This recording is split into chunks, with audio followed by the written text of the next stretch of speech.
அஸ்ஸலாமு அலைக்கும் வரஹ்மத்துல்லாஹி வபரகாத்துஹு. நிறைவுடைய வாழ்வழித்து நெடுநிலத்தை காப்பதற்கு மறையளித்த மன்னவனுக்கே மாபெரும் புகழனைத்தும்.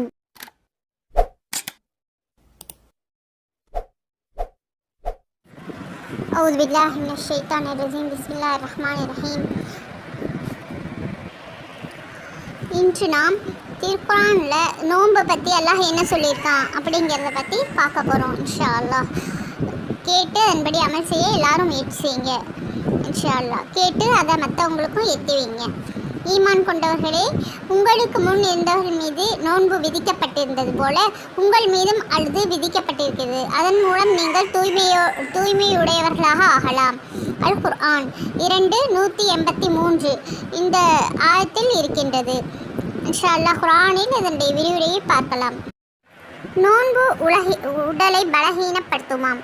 பசித்திருப்பது பல நோய்களுக்கு சஞ்சீவியாகவும் ஒரு சிறந்த நிவாரணியாகவும் இருக்கின்றது என்று நபிகள் நாயகம் ஸல்லல்லாஹு அலைஹி வஸல்லம் அவர்கள் கூறியிருக்கின்றார்கள். 30 நாட்கள் நோன்பில் உடல் பலகீனம் அடைந்து விடும் என்பது தவறான கருத்தாகும். டாக்டர் சு என்ற ஆங்கில மருத்துவர் சொல்வது போல, உணவில்லாமல் இறந்த நோயாளிகளை விட உணவு வேண்டாத நேரத்தில் உண்டு இறந்தவர்கள் பலர் என்று கூறியிருக்கின்றார். மேலும் நோன்பு தொடங்கும் போது முதலில் கொழுப்பு பொருட்கள், சேமித்து வைத்திருக்கும் சர்க்கரை பொருட்களும் கூடவே கொஞ்சம் புரத பொருட்களும் கரைந்து இரத்தத்தில் கலக்கிறது. நமது உடலின் எடையில் 1/4 பாகம் குறையும் வரை இப்படி நடக்கிறது. பின்பு அதில் ஒருவித தேக்கம் ஏற்படுகிறது. இதற்கு மேல் நோன்பு தொடரும் பொழுது உடல் இயக்க செயல்கள் மெதுவாக குறைகின்றன. உடலில் ஊட்டச்சத்து கரையும் பொழுது மெதுவாக அடைகிறது. மிக கடுமையான நோய்களை கூட நோன்பின் மூலம் நீக்க முடியும் என்று கண்டுபிடித்திருக்கின்றார்கள் மருத்துவர்கள். இயற்கையாக ஒருவர் 70 நாட்களுக்கு மேலும் உணவின்றி இருக்க முடியும் என்று உறுதிப்படுத்தி இருக்கின்றார்கள். ரமலானில் பரலான 30 நோன்பு நோற்பதன் மூலம் ஆரோக்கியமாக வாழ்வதை உறுதிப்படுத்த முடியும். வருடத்தில் 1 மாதம் உணவு குறைவாக உண்பதால் நமது உடல் மிகவும் ஆரோக்கியமுடன் இருக்கும். நோன்பில் உடலில் உயிரணுக்கள் அழிவதில்லை. நோன்பின் மூலம் மனிதன் ஆயுட்காலம் அதிகமாவதை நிரூபித்திருக்கின்றார்கள். நோன்பின் மூலம் நமது உடலில் பல மாற்றங்கள் நிகழ்கின்றன. நாக்கின் மீது தடிப்பான படலம் பலபல என்று பிசுபிசுப்போடு இருக்கும். இது நமது உடலின் உள்ள நச்சு பொருட்கள் வெளியேறுவதை குறிக்கிறது.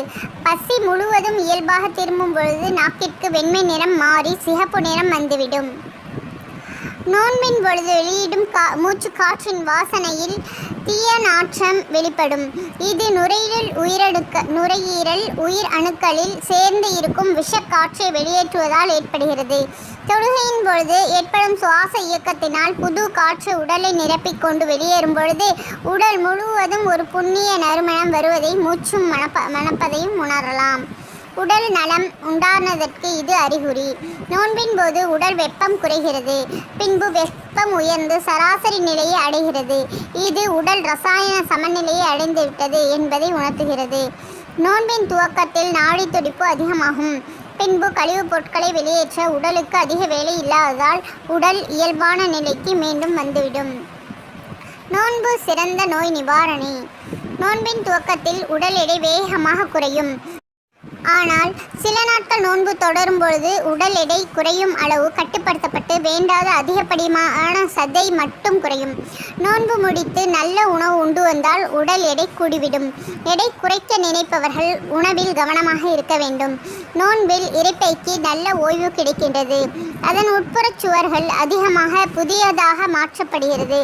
புதிய திசுக்கள் உண்டாகின்றன. நுரையீரலை சுற்றி இருக்கும் புளூரா சுவர்களில் இது நாள் வரை இருந்த விஷப்பொருட்கள் வெளியேறுகிறது. மூச்சு இழைப்பு நோய்கள் உள்ளவர்களுக்கு இந்த நோயிலிருந்து நோன்பிற்கு பிறகு சுகம் அடைகிறார்கள்.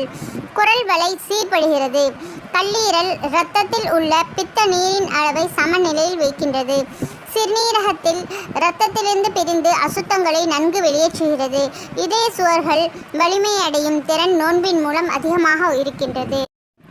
சுத்தமான இரத்தம் இதய அறைகளில் பாய்கிறது. இரத்தத்தின் நிறம் சிகப்பாக மாறுகிறது.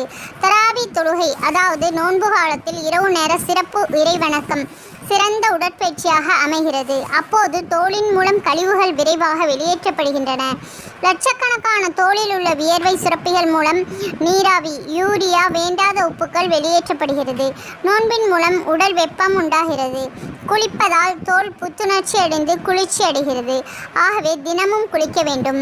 நோன்பு காலத்தில் அல்லாஹ்வை பற்றிய நினைவுகளிலேயே இருப்பதோடு நம்பிக்கையோடு நோன்பை வைப்பதால் உடல் நலத்திற்கு மிகவும் நல்லது.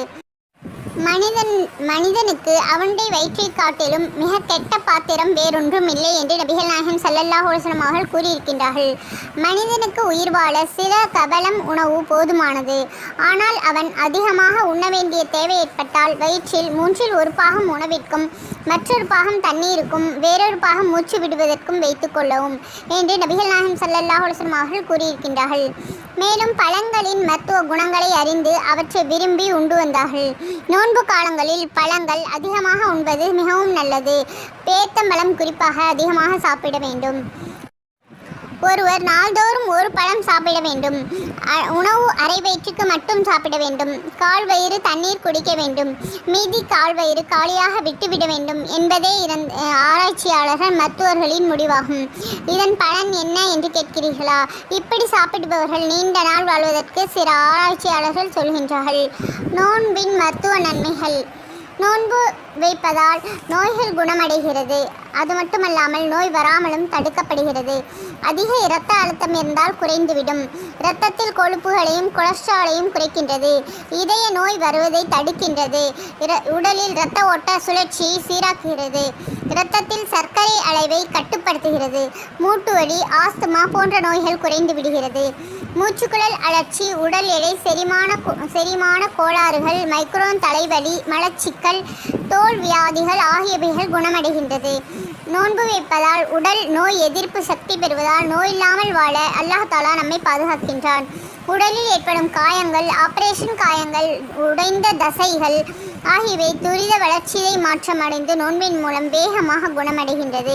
இத்தனை மருத்துவ குணம் மிக்க நோன்பு மனிதனுக்கு நோயின்றி வாழ இறைவனால் அல்லாஹ்வால் அருளப்பட்ட நோய் நிவாரணியாகும். ஆயுளை அதிகரிக்க செய்ய நோன்பு அறிவியல் பூர்வமான ஒரு இயற்கை மருத்துவமாக திகழ்கின்றது. அல்லாஹ் தஆலா குர்ஆனில் குறிக்கின்றான், நோன்புடைய இரவில் உங்களுடைய மனைவியர்களிடம் வீடு கூடுவது உங்களுக்கு ஆகுமாக்கப்பட்டுள்ளது. அவர்கள் உங்களுக்கு ஆடையாகவும் அவர்களுக்கு நீங்கள் ஆடையாகவும் இருக்கின்றீர்கள்.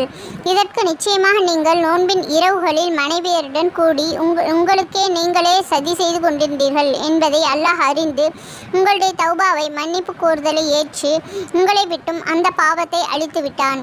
எனவே இப்பொழுது நோன்பு கால இரவுகளில் உங்கள் மனைவியரான அவர்களை நீங்கள் சேர்ந்து கொள்ளுங்கள். அதன் மூலம் அல்லாஹ் உங்களுக்கு விதித்த பாக்கியத்தை தேடிக்கொள்ளுங்கள். மேலும் ஃபஜருக்கு முன்பு வெள்ளை கருப்பு கயிற்றை விட்டும் இரவை விட்டும் அதிகாலை கிழக்கின் வெள்ளை உங்களுக்கு தெளிவாக தெரியும் வரை உண்ணுங்கள், பருகுங்கள். பிறகு இரவு வரை நோன்பை பூர்த்தி செய்யுங்கள். மஹ்ரிப் நேரம் நோன்பு திறந்த பிறகு. எனினும் நீங்கள் மஸ்ஜிதுகளில் நீங்கள் தங்கி ஏத்திகாஃப் இருக்கும் நிலையில் மனிதர்களுடைய மனைவிகளின் அவர்களை நீங்கள் சேர வேண்டாம். இவை அல்லாஹுடைய சட்ட வரம்புகள். ஆகவே இவற்றை மீறி நெருங்காதீர்கள். இவ்வாறே அல்லாஹ் தன்னுடைய திருவசனங்களை மனிதர்களுக்கு தெளிவாக்குகின்றான். அவர்கள் பயபக்தியுடையவர்கள் ஆகுவதற்காக அல்லாஹ் தஆலா குர்ஆனில் கூறியிருக்கின்றான். மேலும் அண்ணல் நபி ஸல்லல்லாஹு அலைஹி வஸல்லம் அவர்களுடைய சிறப்பு பொன்மொழிகள்.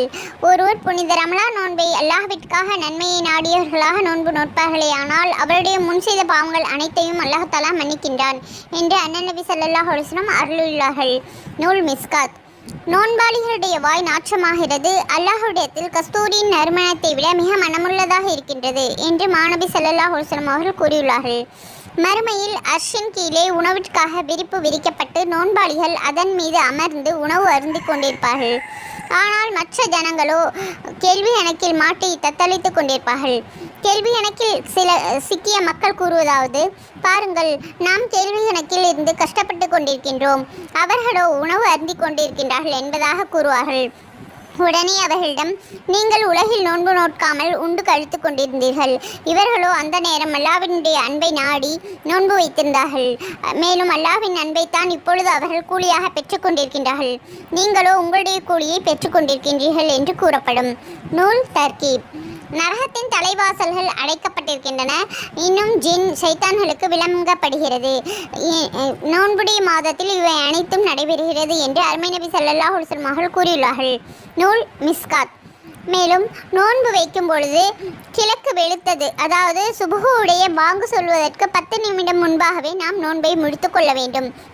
சிலர் பாங்கு சொல்வது வரை தாமதித்து கொண்டிருக்கின்றார்கள். இவ்வாறு செய்யக்கூடாது. பாங்கு கேட்டு தண்ணீர் குடித்து நோன்பு வைக்கின்றார்கள். இதுபோல செய்யக்கூடாது. பாங்கு சொல்வதற்கு 10 நிமிடம் முன்பாகவே நோன்பை முடித்து கொள்ள வேண்டும். பாங்கு சொன்னதன் பிறகு தொழுதுவிட்டு அதன் பிறகு நியத்து செய்து கொள்ளலாம். முன்பாகவும் நியத்து எப்பொழுது வேண்டுமானாலும் செய்யலாம். ஆனால் சாப்பிடுவது குடிப்பது போன்ற வேலைகள் 10 நிமிடம் முன்பாகவே, பாங்கு சொல்வதற்கு 10 நிமிடம் முன்பாகவே முடித்து கொள்ள வேண்டும் இன்ஷா அல்லாஹ். நோன்பை முறிக்காத செயல்கள்: மறதியாக சாப்பிடுவது, மறதியாக குடிப்பது, மறந்த நிலையில் உடலுறவு கொள்வது, கூர்ந்து பார்ப்பது, ஆழ்ந்து சிந்திப்பது, இந்திரியம் வெளியாகுவது, தலைக்கு எண்ணெய் தேய்ப்பது, சுர்மா விடுவது, இதன் மூலம் தொண்டை வரை செல்லாமல் பார்த்துக்கொள்ள வேண்டும். இரத்தம் குத்தி வாங்குவது, புறம் பேசி விடுவது, நோன்பு திறப்பதை எண்ணி நோன்பு திறக்காமல் இருப்பது, தொண்டைக்குள் இவனுடைய செயலில்லாமல் புகை நுழைவது, மண், புழுதி, மாவு, தூசி போன்றவை தொண்டைக்குள் நுழைந்துவிட்டால், நுழைந்துவிட்டால், நோன்பு இருப்பது நினைவில் இருக்கும் பொழுது ஒரு நோன்பாளி தொண்டைக்குள் மருந்துக்கள் ருசி சென்றுவிட்டால், பெருந்தொடக்குள்ளவர்கள் காலையில் நோன்பாளி எழுந்திருந்தால், ஜுனூபாளியாகவே நாள் முழுவதும் இருந்தாலும் சரியே, நோன்பு முறியாது. அவனது தொண்டைக்குழியில் தண்ணீரை அவன் ஊற்றினால் அல்லது அதில் எண்ணெய் ஊற்றினால், அதாவது ஆற்றில் மூழ்கி அதில் தண்ணீரோ எண்ணெயோ ஏதோ ஒன்று காதில் நுழைந்தாலும் வாயில் சிறிதளவு போயிட்டாலும் நோன்பு முறியாது. ஒரு குச்சியால் காதை குடந்து அதிலிருந்து சிறிதளவு அழுக்கு குச்சியால் வெளியாகி மீண்டும் அந்த குச்சியை குடைந்து விட்டால், மூக்கிலுள்ள சளியை உறிஞ்சி தொண்டைக்குழியில் அதை விழுங்கிவிட்டாலும், நெஞ்சிலுள்ள கபம் வெளியேறும் பொழுது நோன்பை முந்திடாத வண்ணம் அதை துப்பிவிட வேண்டும். வாந்தி மூட்டிக்கொண்டு வந்து அது வாய் நிறைய இருந்தாலும் சரியே, அதனால் நோன்பு முறியாது. வாய் நிரம்ப இல்லாத அளவு வாந்தி எடுத்து விட்டால் நோன்பாளி விழுங்கினாலும் சரி, நோன்பு முறியாது.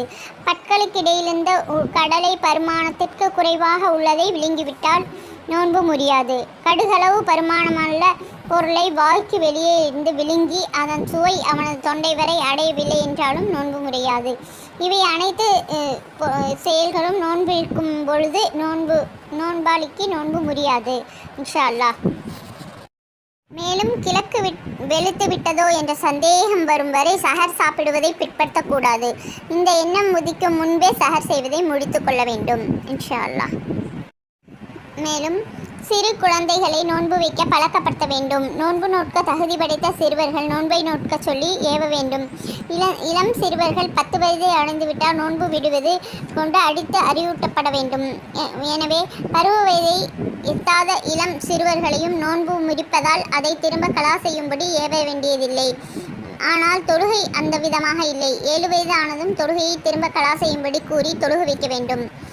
மேலும் நோன்பு 3 விதமாக உள்ளது. ரமலான் மாதத்தின் முன்பகுதி ரஹமத் அருளாகவும், நடுப்பகுதி மஹ்பிரத் அதாவது பிழை பொறுப்பாகவும், கடைசி பகுதி நரக நெருப்பிலிருந்து விடுதலை அளிப்பதாகவும் அமைந்திருக்கின்றது என்று நாயகம் ஸல்லல்லாஹு அலைஹி வஸல்லம் அவர்கள் கூறியுள்ளார்கள்.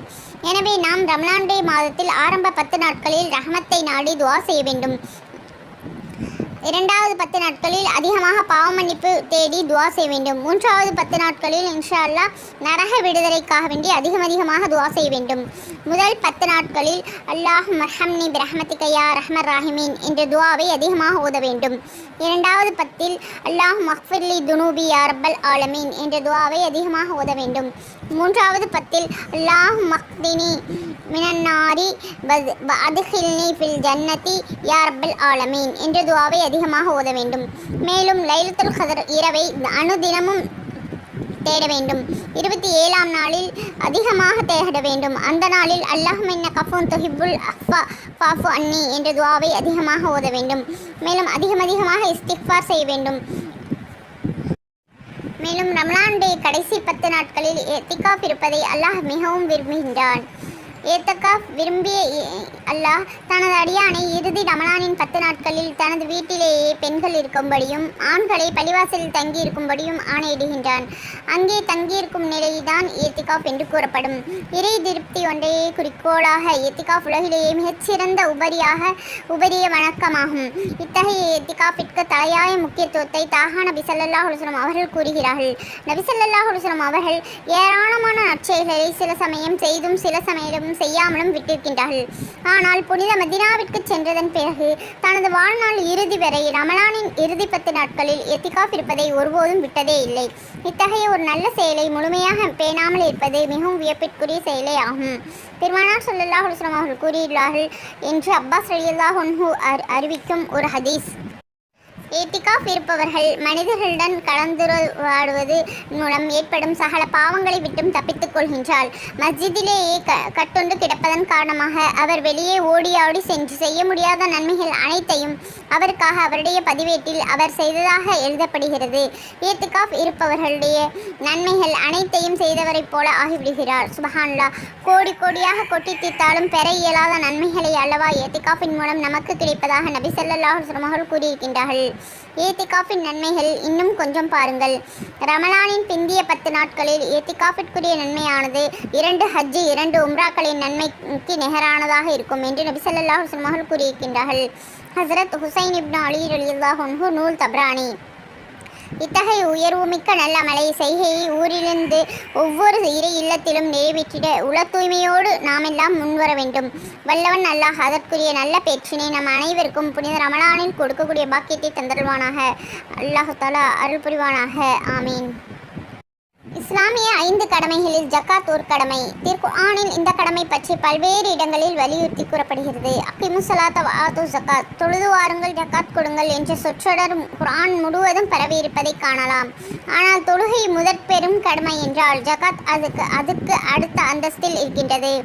ஒருவர் ஜக்காத் கொடுப்பதற்கு தகுதி அடைந்த ஒருவர் ஜக்காத் ஃபர்லு என்பதை மறுப்பாரே ஆனால் அவர் முஸ்லீமே அல்ல. ஜக்காத் ஃபர்லு என்பதை ஏற்கும் ஒருவர் அதை செலுத்தாமல் இருந்தால் பெரும் குற்றவாளி என்றும் குர்ஆன் ஹதீஸ்களில் உள்ளது. ஜக்காத் கொடுக்காதவரின் கதி.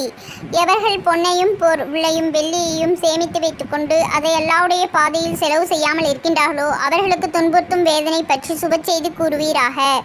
அன்றைய தினம் பொன் வெள்ளி ஆகிய அவற்றை நரக நெருப்பில் பழுக்க காய்ச்சி அவற்றை கொண்டு அவர்களுடைய நெற்றியிலும் அவருடைய விழாக்களிலும் அவர்களுடைய முதுகுகளிலும் சூடிட்டு இவைகள்தான் நீங்கள் சேமித்து வைத்திருந்த நகைகள், நீங்கள் சேமித்து வைத்திருந்த ருசியை நீங்களே சுகியுங்கள் என்று கூறப்படும். அல் குர்ஆன் 9:34. இவ்விதம் அல்லாஹ் எச்சரிக்கின்றான். மேலும் நபி ஸல்லல்லாஹு அலைஹி வஸல்லம் அவர்கள் கூறியிருக்கின்றார்கள், எந்த சமூகம் ஜக்காத் கொடுக்காதிருக்கின்றதோ அவர்களை அல்லாஹ் பஞ்சத்தால் சோதிக்காமல் விடமாட்டான். அல்லாஹ் தஆலா ஒருவருக்கு பொருள் கொடுத்திருக்க அவர் அதற்குரிய ஜக்காத்தை செலுத்தவில்லையாயின் அந்த விஷயத்தில் அந்த பொருளின் மூர்க்கமான மலை பாம்பாக உருவாக்கப்படும். அதற்கு 2 விஷப்பல் இருக்கும். அது மறுமை நாளில் மாலையாக சுற்றி கொள்ளும். பிறகு தன்னுடைய 2 அலகுகளாலும் அவனை பிடித்து கொண்டு நான் தான் உனது சேமிப்பு என்று கூறும். நூல் புகாரி. அனுதினம் மலக்குகள் வானத்திலிருந்து இறங்குகிறார்கள். ஒருவர் யா அல்லாஹ் தர்மசீலனுக்கு அவருடைய பொருளை பிரதிபலன் கொடு என்று பிரார்த்திக்கின்றார். மற்றொருவர் யா அல்லாஹ் உலோபிக்கு அதாவது கஞ்சனுக்கு அழிவை கொடு என்று சாபமிடுகிறார். நூல் புகாரி முஸ்லீம். ஒருமுறை அல்லாஹ்வின் தூதர் ஸல்லல்லாஹு அலைஹி வஸல்லம் அவர்கள் பெண்களின் கரங்களில் தங்கக் காப்புகளை கண்டு நீங்கள் இருவரும் இதற்குரிய ஜக்காத்தை செலுத்தினீர்களா என்று கேட்டார்கள். இல்லை என்று அவ்விருவரும் பதிலளித்தார்கள். இதற்கு பதிலாக உங்கள் இருவருக்கும் நெருப்பு காப்புகள் நெருப்பு வளையல்கள் அணிவிக்கப்படுவதை விரும்புகிறீர்களா என்று பெருமானார் ஸல்லல்லாஹு அலைஹி வஸல்லம் அவர்கள் கேட்டார்கள். இல்லை என்றார்கள் அவ்விருவரும். அவ்விதமாயின் இதற்குரிய ஜக்காத்தை சரியான முறையில் செலுத்திவிடுங்கள் என்று நல்லுபதேசம் செய்தார்கள். நூல் திர்மிதி. எந்த பொருளிலேனும் ஜக்காத் கலந்து விடுமாயின் அந்த பொருளை அல்லாஹ் தஆலா அழிக்காமல் விடுவதில்லை. நூல் புகாரி. ஜக்காத் செலுத்தாதவர்களுக்கு இத்தகைய கடினமான துன்பங்கள் இருக்கின்றன. ஜக்காத் செலுத்துபவர்களுக்கு எண்ணிணைந்த நற்பாக்கியங்கள் இருக்கின்றன. அல்லாஹ் தஆலாவின் அருளுடையவர்கள் ஜக்காத்தை செலுத்த சிறிதும் தயங்க மாட்டார்கள். இன்ஷா அல்லாஹ் ஜக்காத் கடமை பற்றி ஹஜரத்மார்களிடம் ஆலிம்களிடம் கேட்டு விளக்கம் பெற்று இன்ஷா அல்லாஹ் சரியான முறையில் ஜக்காத் செலுத்தக்கூடிய பாக்கியத்தை நம்ம அனைவருக்கும் அல்லாஹ் தஆலா தந்தல் புரிவானாக. ஆமீன். மேலும் ஜகாத் பற்றி விவரம் தெரிய வேண்டுமென்றால் மசாலாக்கள் வேண்டுமென்றால் கீழே கமெண்டில் சொல்லவும். இன்ஷா அல்லாஹ் ஹதீஸை கேட்டு அதன்படி அமல் செய்யக்கூடிய பாக்கியத்தை எல்லாம் வல்ல அல்லாஹ் நம் அனைவருக்கும் தந்தல் புரிவானாக. நீங்கள் கமெண்டில் கேட்கும் விளக்கங்களை இன்ஷா அல்லாஹ் அடுத்தடுத்து வரக்கூடிய பயான்களில் தரக்கூடிய முயற்சியை இன்ஷா அல்லாஹ் எடுத்துக்கொள்கின்றேன். அஸ்ஸலாமு அலைக்கும் வரஹ்மத்துல்லாஹி வபரகாத்துஹு. இவ்வளவு நேரம் பொறுமையாக பயான் கேட்டதற்கு ஜஸாக்கல்லாஹ் கைர். அல்லாஹ் தஆலா அதற்குரிய நல்ல கூலியை உங்கள் அனைவருக்கும் தந்தல் புரிவானாக. ஆமீன்.